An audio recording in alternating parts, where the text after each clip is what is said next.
Hello বন্ধুরা, আজকে বানিয়েছিলাম একটা নতুন রেসিপি। সেটা হচ্ছে গোলা রুটি আর ছিলা দুটো মিক্স করে একটা নতুন জিনিস। প্রথমে একটু সুজি আর দই আধ ঘন্টার জন্য ভিজিয়ে রেখেছিলাম। তারপর তাতে ময়দা, পেঁয়াজ, লঙ্কা, গোলমরিচ, নুন, জল দিয়ে ভালো করে একটা ব্যাটার বানিয়ে নিলাম। তার সাথে দিয়ে দিলাম দুটো ডিম।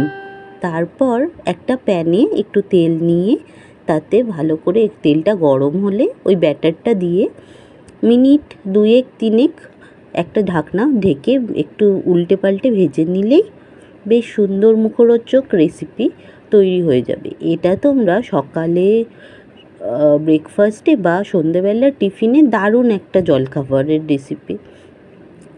এটা তোমরা বাচ্চাদেরও দিতে পারো স্কুলের টিফিনে। খুব ভালো, খুব সুস্বাদু আর মুখরোচক।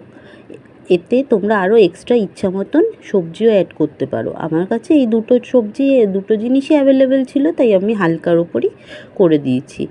আজকে তাহলে আসি, টাটা, বাই বাই। যদি আমার ভিডিওটা ভালো লাগে তাহলে একটা লাইক, শেয়ার আর সাবস্ক্রাইব করে দিও। আজকের মতন টাটা, বাই বাই। আবার পরে দেখা হবে পরের ভিডিওতে।